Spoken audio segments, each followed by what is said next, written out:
గౌరవనీయులు పోలీస్ కొద్దిగా జరగమ్మ.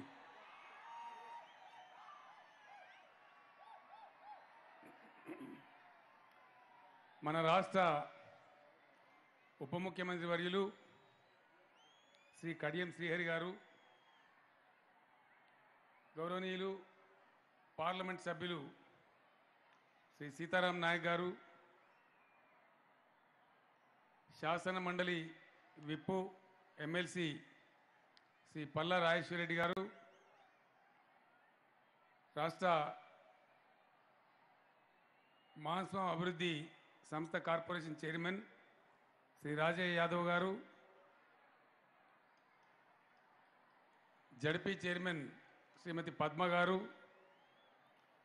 వేదికను అలంకరించిన స్థానిక సంస్థల ప్రజాప్రతినిధులు, టీఆర్ఎస్ రాష్ట్ర నాయకులు, జిల్లా నాయకులు, మీ ముందు ములుగు అభ్యర్థిగా టీఆర్ఎస్ పార్టీ అభ్యర్థిగా పోటీ చేస్తున్న మిత్రులు శ్రీ చందులాల్ గారు,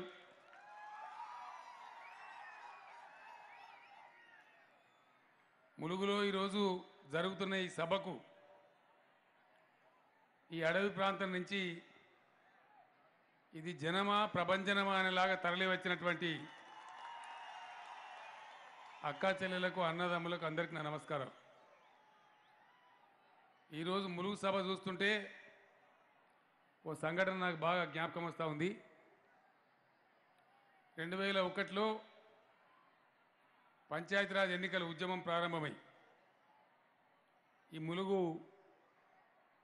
పట్టణాన్ని రావడం జరిగింది. సమావేశం పెట్టి పెద్ద సంఖ్యలో జనం వచ్చినారు. కానీ అంతకుముందే భయంకరమైన వర్షం కురిసి హెలీప్యాడ్ మొత్తం మునిగిపోయినది నీళ్ళు, మడికట్లో. ల్యాండ్ అయిదామంటే పైలట్ భయపడుతున్నాడు. నేను చెప్పిన ఏం కాదు, నేను మా వాళ్ళకి చెప్తాను కిందికి పోమని చెప్తే అందరూ కూడా లైన్ పట్టుకొని నిల్చున్నారు. హెలీప్యాడ్ ఎక్కడని అడిగితే ఆ నీళ్ళల్లో ఒక పావు గజ నీళ్ళల్లో హెలికాప్టర్ దిగినాం. తర్వాత నీళ్ళు తీసేసినారు, అది వేరే సంగతి. దిగి సమావేశం మాట్లాడిపోతే బ్రహ్మాండంగా ఎంపీపీలు జడ్పీటీసీలకు గెలిపించి ములుగులో ఇంత అడవి ప్రాంతమైన చైతన్యంతో తెలంగాణ ఆత్మగౌరవ జెండా ఎగరేసిన ప్రాంతం ఈ ములుగు గడ్డ. అద్భుతమైనటువంటి ప్రాంతం. అప్పటి నుంచి కూడా మీరు ఉద్యమంలో నిలబడ్డారు, కలబడ్డారు. అందరం కలిసి తెలంగాణ రాష్ట్రం సాధించుకున్నాం. మీ అందరికి తెలుసు ఇప్పుడు ఏం జరుగుతూ ఉన్నదో, పెద్ద కన్ఫ్యూజన్ ఏం లేదు ఇక్కడ. ఎవరు పోటీలో ఉన్నారో కూడా కన్ఫ్యూజన్ ఏం లేదు, ఆగమాగం ఏం లేదు, పేద కొత్త కథ ఏం లేదు. ఒకవైపేమో కాంగ్రెస్ టీడీపీ కూటమి అభ్యర్థి ఉన్నాడు, ఇంకోవైపు 15 సంవత్సరాలు కొట్లాడి తెలంగాణ సాధించి తెలంగాణ ఎన్నికల్లో మీరు గెలిపిస్తే 4 సంవత్సరాలు పరిపాలన చేసిన టీఆర్ఎస్ పార్టీ అభ్యర్థి ఒకవైపు ఉన్నాడు. మధ్యలో ఒకరు ఇద్దరు ఉన్నారు, కానీ వాళ్ళు లెక్కలు లేరు, ప్రజలు కూడా లెక్క పెడతలేరు. ఇద్దరి మధ్యనే ఉంది. మరి ఎవరి టైంలో ఏం జరిగిందో చరిత్ర కూడా మీ కళ్ళ ముందే ఉంది, కొత్తదనం ఏం లేదు. దయచేసి నేను చెప్పే మాట ఇక్కడనే విడిచిపెట్టిపోకుండా ఇతర పార్టీలు చెప్పింది కూడా వినండి, నేను చెప్పేది కూడా వినండి. మీ గ్రామాలకు, మీ తండాలకు, మీ పట్టణంలో, మీ బస్తీలకు పోయిన తర్వాత చర్చ చేయండి. నేను మీతో ప్రార్థించేది మీరు చర్చ చేయండి. ఎందుకంటే ఎన్నికల్లో పార్టీలు నిలబడతాయి, నాయకులు నిలబడతారు. వాస్తవానికి ప్రజాస్వామ్యంలో మంచి పరిణతి ఉంటే గెలవవలసింది పార్టీలు కాదు, నాయకులు కాదు. ఎలక్షన్లో ఏం జరగాలి? ప్రజలు గెలవాలి. ప్రజలు గెలిస్తే అది నిజమైన ప్రజాస్వామ్యం. ప్రజల అభీష్టం గెలవాలి. గెలిస్తే ప్రజల యొక్క ఎజెండా అమలవుతుంది నెక్స్ట్ 5 సంవత్సరాలు. లేదుగా మనం గాలి గాలి కొట్టేసినాం అనుకో, నా చుట్టమనో, నా కులమనో, మా బామ్మర్ది చెప్పిండను, లేకపోతే వాడు మందుబాటలు ఇచ్చిండను, ఇంకో రకంగా మనం ఓటు వేస్తే 5 సంవత్సరాలు ఆగమాగం ఉంటుంది. మళ్ళీ మనం తిట్టుకుంటాం కానీ లాభం జరగదు. కాబట్టి దయచేసి ఆలోచించి మనం ఏం చేస్తే మనకు మంచిదో ఆ పని చేస్తేనే ప్రజలకు మంచి జరుగుతుంది, ఒక రాజకీయ కార్యకర్తగా ఇది నా బాధ్యత. మీకు నేను మనవి చేస్తా ఉన్నా. మీ అందరు గుర్తున్నది, ఇప్పుడు 58 ఏళ్ళ కాంగ్రెస్ టీడీపీ పరిపాలనలో గ్రామాలలో, తండాలలో, పట్టణంలో కరెంటు సరఫరా ఎట్లా ఉండే, ఇయ్యాల కరెంటు సరఫరా ఎట్లా ఉన్నది, ఆ తేడా మీకు స్పష్టంగా తెలుసు. మీ కళ్ళ ముందే ఉన్నది. నాకు తెలిసి ఇలా మీకు మంచి కరెంట్ వస్తున్నది. పట్టుకనే వస్తుందా గప్పాలు కొడితే? నేను చందులాలు, సీతారాం నాయకు, కడియం సేరి కూర్చొని తీయపులుగా మాట్లాడితే వస్తుందా? ఒళ్ళు వంచాలి, కష్టం చేయాలి, తెల్లందాకా పొద్దాక పని చేయాలి. ఇప్పుడు కూడా నా ఐప్యాడ్లో, నా సెల్ ఫోన్లో, ఆ కరెంటు మంత్రి సెల్ ఫోన్లో విద్యుత్ ప్రవాహాన్ని ఒక యాప్ ఉంటుంది. రోజుకు 5 మాటలు 6 మాటలు దాన్ని చెక్ చేస్తాం. కొత్తగూడెం ఎంత ఉత్పత్తి అవుతుంది, రామగుండం ఎంత అవుతుంది, సెంట్రల్ గవర్నమెంట్ వాటా వస్తున్నదా లేదా, ఎన్టీపీసీ నుంచి ఎటు ఎంత సప్లై అవుతున్నది, కరెక్టే ఉందా, ఎటమడం ఉందా అని చెప్పి చూస్తే కాపలా కుక్కలాగా మేము పనిచేస్తే మీకు మంచి పవర్ వస్తూ ఉంది, మంచి కరెంట్ వస్తూ ఉంది. ఇలా ట్రాన్స్ఫార్మర్లు కాల్తలేవు, మోటార్లు కాల్తలేవు. నేను కూడా కాపోనే, నాకు కూడా వ్యవసాయం ఉంది, నా మోటార్లు కూడా కాలినాయి. ఏం పంట వేసినప్పుడు 2 మాటలు కాలితే అల్లికల్లి సున్న ఆడికాడికి అయిపోయాయి. అవన్నీ బాధలు ఇప్పుడు లేవు. ఆ పని ఒకటి సాధించుకున్నాం. అదేవిధంగా అనేక సంక్షేమ కార్యక్రమాలు మీ కళ్ళ ముందర ఉన్నాయి. నేను పెద్ద పొద్దాకు పొడిగించి చెప్పే అవసరం లేదు. నేను చెప్పేది ఏది కూడా వేరే దగ్గర జరిగేది నేను చెప్తలేను. రైతుల విషయంలో కానీ, సంక్షేమం పేదల విషయంలో కానీ, పెన్షన్ అప్పుడెంత ఇచ్చినారు, ఇప్పుడెంత ఇస్తున్నారు? ఆడపిల్ల పెళ్లికి 1,116 ఇతరులని కూడా అనుకున్నారా? దాని పుట్టుక ఈయనే ములుగులనే పుట్టింది. ఆ తండా పేరేందో నాకు తెలియదు. భాగ్యతాండా. చందులాల్ గారు నేనంతా కలిసి ఇక్కడ ములుగు ప్రాంతంలో ఉద్యమ మీటింగ్ పెట్టి తిరిగిపోతున్నాం. ఆ టైంలో కొంతమంది చెప్పిన చందులాల్ గారికి ఫోన్ చేసి, సార్ ఇక్కడ ఒక తండా కాలిపోయింది, మీరు పరామర్శించాలంటే ఇద్దరం కలిసిపోయినాం. అప్పుడు గోపాల్ రెడ్డి గారు, మన మిత్రులంతా కూడా ఉన్నారు, పోమ నాయక్ గారు, చాలా పాత ఉద్యమంలో పనిచేసిన వాళ్ళు, గోవింద్ నాయక్ గారు, అందరూ కూడా ఉన్నాం. అందరం కలిసి పోయినాం. పోతే అక్కడ ఒక ఆయన, నేను చచ్చిపోతాను ఎడతాడు. ఎందుకు చచ్చిపోతావా అంటే, శ్రీరామనవమి తర్వాత బిడ్డ పెళ్లి చేద్దామని నేను 50,000 రూపాయలు తెచ్చి ఇంట్లో పెట్టినా, ఇల్లు కాలిపోయింది, ఆయనతో డబ్బులు కాలిపోయింది, నేను ఏం చేయాలి? నేను చెప్పిన, నువ్వు దయచేసి చచ్చిపోకు, చచ్చిపోయే అవసరం లేదు, నీ బిడ్డ పెళ్లి నేను చేస్తా, 1,00,000 రూపాయలు ఇస్తా, నువ్వు 50,000 కాలి, నేను 1,00,000 ఇస్తా, నీ బిడ్డ పెళ్లికి నేను కూడా వస్తా అని చెప్పి చందులాల్ సాబ్తో డబ్బులు పంపించి మేమందరం, నేను, చందులాల్ గారు, మిగతా నాయకులు అందరం కలిసి ఆ పెళ్లి కూడా అటెండ్ చేసినాం. ఆ రోజు నా మైండ్లో వచ్చింది, పేద ఇంటి పిల్ల పెళ్లి ఎంత కష్టము, ఒకవేళ ఏదైనా ఇబ్బంది జరిగితే నేను చచ్చిపోతాను ఆ తండ్రి అంటుండంటే తప్పకుండా ఈ విషయం ఆలోచించాలని చెప్పి, తెలంగాణ వచ్చినాక మీ దీవెనతోని టీఆర్ఎస్ గవర్నమెంట్ వచ్చినాక ఆలోచన చేసి కళ్యాణ లక్ష్యం పథకం పెట్టాం. మొదటి సంవత్సరం 50,000 పెట్టినాం. ఎందుకంటే భయం, పైసలు ఉంటాయో ఉండయో, తెలంగాణ రాష్ట్రానికి ఎట్లుంటుందో అని. సంపద పెరిగింది. పెరిగిన సంపద ప్రకారం 75,000 చేసినాం. మొదలు ఎస్సీ ఎస్టీ మైనార్టీకి ఉండే అందరికీ విస్తరించినాం. తర్వాత 1,116 చేసినాం.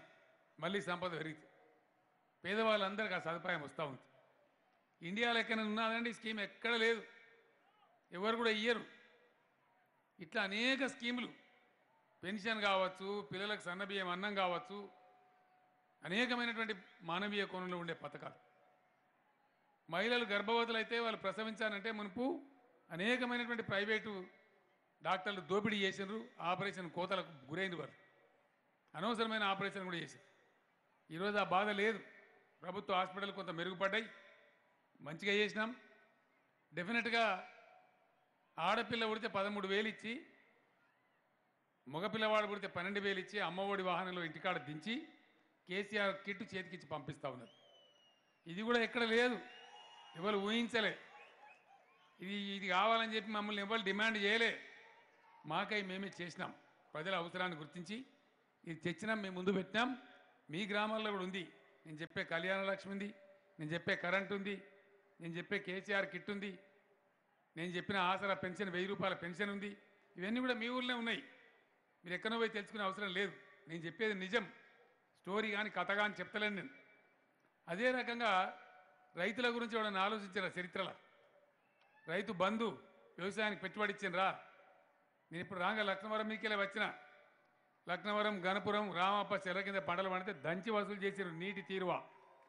ఇవాళ నీటి తీరువా రద్దు చేసినాం, రద్దు అయిపోయింది. నీటి తీరువా వసూలు ఉండదు ఈ రాష్ట్రంలో, పంటలు హ్యాపీగా పండించుకోవచ్చు. వ్యవసాయదారులు దున్నుకునే ట్రాక్టర్లకు ట్యాక్స్ రద్దు చేసినాం. ఎకరానికి 4,000 చొప్పున పెట్టుబడి రైతు బంధిస్తా ఉన్నాం. రైతు చచ్చిపోతే, సామాన్యమైన రైతు పావెకరం అద్దెకరం ఉన్న రైతు చచ్చిపోతే కూడా వాళ్ళ ఇంటికి 5 లక్షలు జమ అయ్యేటట్టు రైతు బీమా చేసినాం. మీ దగ్గర కూడా ఇప్పుడు చాలామందికి వచ్చింది. మొత్తం రాష్ట్ర వ్యాప్తంగా 4,000 మంది రైతులకు వచ్చింది. ఇది ఇండియాలో ఎక్కడైనా ఉందా ఈ స్కీము? నరకుమంటే నరుకుతారు. రాహుల్ గాంధీ, రైక గాంధీ, ఈ గాంధీ, ఆ గాంధీ, తోక గాంధీ. మొన్న నరేంద్ర మోడీ వచ్చిండు. నరేంద్ర మోడీ భారతదేశానికి ప్రధానమంత్రి. ఆయన పచ్చి అబద్ధాలు మాట్లాడండి. ఆయన మాట్లాడండి, ఆయన పార్టీ అధ్యక్షుడు మాట్లాడండి. నిజామాబాద్కి వచ్చాడు, ఏమంటాడు? తెలంగాణ కరెంటు చక్కగా లేదు అన్నాడు. నేనన్నా మోదీ గారు నువ్వు అక్కడనే ఉండు, నేను హెలికాప్టర్ తీసుకొని వస్తా, గంట లోపల నీ సంగతి నా సంగతి పెడదాం నిజామాబాద్ చౌరస్తాలన్న. ఉండలే, దాటిపోయింది. అంటే ఈ ప్రధానమంత్రి స్థాయిలో ఉన్న వ్యక్తులు కూడా ఇంత కిరికిరి మాట్లాడతారా? ఇది దేశమా? ఇంత అరాచకమా? దేశాన్ని పరిపాలించేటోళ్ళు అంటే అంత అధ్వానమైన రాజకీయాలు మన దేశంలో ఉన్నాయి. ఎటువంటి అంటే మాట్లాడతారు. నేను ఒక మాట్లాడుతున్న ఈ ములుగు నుంచి, నరేంద్ర మోడీ గారు ఇండియాలో ఇవాళ నీది నీ బీజేపీ ప్రభుత్వాలు 19 రాష్ట్రాలలో ఉన్నాయి. ఎక్కడన్నా ఒక్క రాష్ట్రంలో మీరు 1000 రూపాయల పెన్షన్ ఇస్తున్నారా? మీ 19 గవర్నమెంట్ రాష్ట్రాలలో ఎక్కడన్నా 1000 రూపాయల పెన్షన్ ఇస్తున్నారా? కళ్యాణ లక్ష్మి స్కీమ్ ఇస్తున్నారా? రైతులకు 24 గంటల కరెంట్ ఇస్తున్నారా? మీ మొఖాలకు తెలంగాణకు వచ్చి నువ్వు ఏది పడితే అది మాట్లాడితే మేమైనా పిచ్చిపోచగలమా? నువ్వు అన్నదంతా తిని ఉండటానికి. ఇది తెలంగాణ ఉద్యమాల గడ్డ, చైతన్యం ఉన్న ప్రాంతం. ఎట్లా జవాబు చెప్పానో అట్లా చెప్తారు. ఈ స్టేట్లో ఒక్క సీటు కూడా రాదు బీజేపీకి. ఆ విధంగా దెబ్బ కొట్టి చూపిస్తారు. కారణం ఏంటంటే అవాకులు చెవాకులు, ఇష్టం వచ్చినట్టు మేము మాట్లాడితే చెల్తుందనే పద్ధతిలో అహంకారపూరితంగా వీళ్ళు మాట్లాడుతూ ఉన్నారు. కాంగ్రెస్ బీజేపీ ఇద్దరు కూడా వీళ్ళ అహంకారం పోవాలి.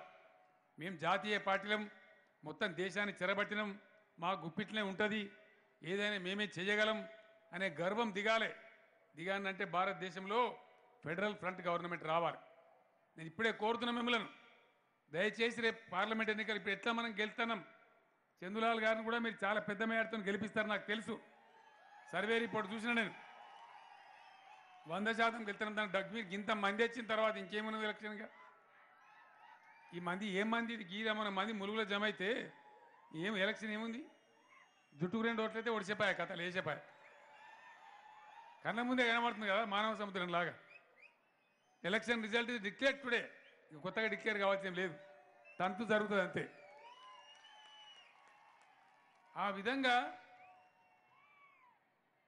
ఎన్నికల ఫలితాలలో మనం కేంద్రంలో పార్లమెంట్ ఎన్నికల్లో కూడా ఫెడరల్ గవర్నమెంట్ వచ్చే పరిస్థితి చేస్తే వీళ్ళ నిషా దిగాలి.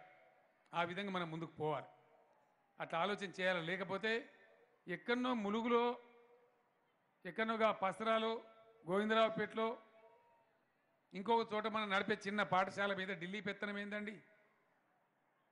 ఎక్కడనో మనం ఉండేటువంటి ఒక చిన్న మామూలు ప్రైమరీ హెల్త్ సెంటర్ మీద ఢిల్లీ పెత్తనం ఏంది? కర్ర పెత్తనం కాకపోతే వ్యవసాయ శాఖ మీద మీ పెత్తనం ఏంది? రూరల్ డెవలప్మెంట్ మీద ఢిల్లీ పెత్తనం ఏంది? అర్బన్ డెవలప్మెంట్ మీద మీ పెత్తనం ఏంది? మీకు ఏం అవసరం? చేయవలసిన పని చేయరు, ఈ పిచ్చి పనులన్నీ చేసుకుంటూ చిల్లర రాజకీయాలు చేస్తారు. అందువల్ల రాబోయే రోజులలో పార్లమెంట్ ఎన్నికలు కూడా అన్నిటికీ అన్ని సీట్లు మనమే గెలవాలి. నేను మీ అందరితో ప్రార్థించేది ఒకటే, గిరిజన బిడ్డలు, ఈ ప్రాంతం గిరిజన ప్రాంతం, గిరిజన బిడ్డలు 50 ఏళ్ళు కొట్లాడింది. మా తండాలో మా రాజ్యం ఎవడు కూడా ఇయ్యలే, ఎవడు మాట్లాడలే, ఎవడు పట్టించుకోలే. భారతదేశంలోనే మొట్టమొదటిసారిగా టీఆర్ఎస్ ప్రభుత్వం రాష్ట్ర వ్యాప్తంగా 3,500 గిరిజన పంచాయతీలను, తండా పంచాయతీలు ఏర్పాటు చేసినాం. ఈ ఎన్నికల తర్వాత ములుగులో కూడా 35 తండాలు, ఆదివాసీ గూడాలు, లంబాడ తండాలు అన్నీ కూడా ఏర్పాటు చేసినాం. ములుగులో కూడా 35 గూడాలు, తండాలు, గ్రామ పంచాయతీలు అయినాయి. ఈ అసెంబ్లీ ఎలక్షన్ తర్వాత 1 నెలలోపు పంచాయతీరాజ్ ఎన్నికలు వస్తాయి. ఒకసారి పంచాయతీరాజ్ ఎన్నిక జరిగితే 3,500 మంది గిరిజన బిడ్డలు, లంబాడాలు, ఆదివాసీలు, గోండులు అందరూ కూడా సర్పంచ్లకి రాజ్యం వెళ్తారని చెప్పి నేను మనవి చేస్తా ఉన్నా. మీ దగ్గర ఇవన్నీ కూడా మీకు తెలుసు, చెప్పి చెప్పి మీరు రోజు టీవీలలో కూడా వింటున్నారు, మీకు కొత్త కాదు. మీ దగ్గర ఒక మంచి కార్యక్రమం చేస్తూ ఉన్నాం. 2 మంచి పనులు మీ ఇష్టం ఉన్నటువంటి నేను చెప్తా, ఇలా తెలుసుకొని వచ్చిన దాని వివరాలన్నీ. రామప్ప చెరువును దేవాదులతో నింపుతా ఉన్నాం. లక్నవరం గణపురం 2 కూడా రామప్ప చెరువు నుంచి వాటి కాలువ ద్వారా నీళ్లు పారుతాయి, గ్రావిటీ ద్వారా, లిఫ్ట్ అవసరం లేదు. 365 రోజులు గణపురం, లక్నవరం, రామప్ప నిండే ఉంటాయి, మీకు ఇబ్బందే లేదు. అద్భుతమైన పంటలు పండించవచ్చు, మీరు ఆల్రెడీ పండిస్తారు, ఇంకా కూడా పండించవచ్చు. కాళేశ్వరం నీళ్ళు కూడా బ్రహ్మాండంగా వస్తున్నాయి. కాళేశ్వరం వచ్చే జూన్ తర్వాత స్టార్ట్ అవుతున్నది, దాని నీళ్ళు కూడా మీకు వస్తాయి. మీకు నీళ్ళ గురించి ఇబ్బంది పడే పరిస్థితే లేదు. ఆ పరిస్థితి రానియమని కూడా నేను మనవి చేస్తూ ఉన్నా. అన్నిటిని మించి మీకున్న సమస్య, చందులాల్ సాబ్ కోరుతున్నాడు, మల్లంపల్లిని మండలం చేయాలంటే గ్యారంటీగా చేస్తాం, 100% చేస్తాం. పోడు భూములకు పట్టాలు ఇవ్వాలని కోరుతున్నారు, 100% ఇస్తాం. ఎందుకంటే ఈ పోడు భూముల వ్యవహారం ఒకసారి తేలాలి. గిరిజన బిడ్డల పాపం దున్నుకొని ఉన్నారు, కొత్తగా అడవి కొట్టుడు బంద్ చేసి ఉన్న వాటికి మాత్రం గ్యారంటీగా ఒక 6 నెలలలోపే మీకు పట్టాలు ఇప్పిస్తాను. మీకు కూడా రైతు బంధు వస్తుంది, బ్యాంక్ లోన్లు వస్తాయి, అది నేనే స్వయంగా వచ్చి కూర్చొని చేపిస్తానని మనం చేస్తూ ఉన్నా. అన్నిటికీ మించి ఈరోజు పొద్దున్నే నేను ఛత్తీస్గఢ్ చీఫ్ సెక్రటరీ కూడా మాట్లాడినా. ఎందుకంటే వాళ్ళది కూడా మనలాగానే పెద్ద అడవి ప్రాంతం, వాళ్ళు కూడా చాలా జిల్లాలు చేసుకున్నారు. కాబట్టి ఎంత జనాభాకు చేసినారు, భౌగోళిక విస్తారం ఎంత చేసినారంటే స్పెషల్ కన్సిడరేషన్ కింద ట్రైబల్స్ ఎక్కువ ఉన్న ప్రాంతంలో చేసినాం సార్ అని చెప్పినారు. ములుగు వాసుల యొక్క ఒక కోరిక ఉంది, మీరు ప్రబలంగా కోరుతున్నారు, ఖచ్చితంగా ములుగు జిల్లా కావాలని 100% చేసి తీరుతా అని చెప్పి నేను కేసీఆర్గా మీకు హామీ ఇస్తా ఉన్నా. 100% చేస్తాం. ప్రత్యేకమైన గిరిజన జిల్లాగా మీరు చందులాల్ గారిని 1,00,000 ఓట్ల మెజార్టీతో గెలిపించాలని నేను కోరుతా ఉన్నా. 1,00,000 ఓట్ల మెజార్టీతోని చందులాల్ గారిని మీరు గెలిపించండి, ములుగు జిల్లా చేసి మీకు బహుమానంగా ఇస్తా. ఒక నెల 15 రోజుల లోపల నేనే వచ్చి ఇనాగరేషన్ చేస్తా మీ జిల్లా కార్యాలయం అని చెప్పి నేను మనవి చేస్తా ఉన్నా. తప్పకుండా చేద్దాం. మీరు భౌగోళికంగా ఉంది, దూరం ఉంది. ఈ మనుగూరు నుంచి ఇక్కడికి వస్తేనే ఇప్పుడు నాకు దాదాపు హెలికాప్టర్లోనే 20-25 నిమిషాలు పట్టింది. సో తప్పకుండా మీ మనసులో ఉన్న కోరిక నేను నెరవేరుస్తాను, మీరు నా కోరిక కూడా నెరవేర్చాలని చెప్పి నేను కోరుతా ఉన్నా. మీ పోడు భూముల సమస్య బాధ్యత నాది. ములుగు జిల్లా ఎప్పుడో కాదు, డిసెంబర్లో ఎన్నికలైతే వీలైతే 26 జనవరికి ఇనాగరేషన్ కూడా చేసుకుందామని చెప్పి నేను మనవి చేస్తా ఉన్నా. ఎక్కడో ఆ ఏడాదికి చేస్తాం, 6 నెలలకు చేస్తాం కాదు, ఆ పద్ధతిలో ఏర్పాటు చేస్తాం. చాలా దూరం నేను వెళ్ళాలి. మల్లంపల్లి మండలం కావాలన్నారు, చేద్దాం. ములుగు జిల్లా కావాలన్నారు, తప్పకుండా చేసుకుందాం. నేను ఏదైనా మొండి పట్టు పడితే గట్టిగా పడితే మీకు తెలుసు, అదే పద్ధతిలో మీ కోరికలు నెరవేరుద్దాం. దయచేసి మీరు మీ రిజర్వేషన్ కూడా నేను చెప్పిన, మీరు పేపర్లలో చూస్తున్నారు, 100% మీ రిజర్వేషన్ కూడా తెచ్చే బాధ్యత నాది అని చెప్పి నేను మనవి చేస్తా ఉన్నా. అదేవిధంగా టీఆర్ఎస్ని గెలిపించి ములుగురిని జిల్లా చేసి ఈ అడవి ప్రాంతంలో కూడా బ్రహ్మాండమైన అభివృద్ధి కాంతిరేఖలు ప్రసరించేలాగా మీరు సహకరించాలి. చందులాల్ గారి కారు గుర్తుకే ఓటేయమని చెప్పి మీ అందరినీ కూడా పేరు పేరున కోరుతూ నేను సెలవు తీసుకుంటా ఉన్నా. జై తెలంగాణ, జై తెలంగాణ. కారు గుర్తుకే, జై తెలంగాణ. ధన్యవాదాలు.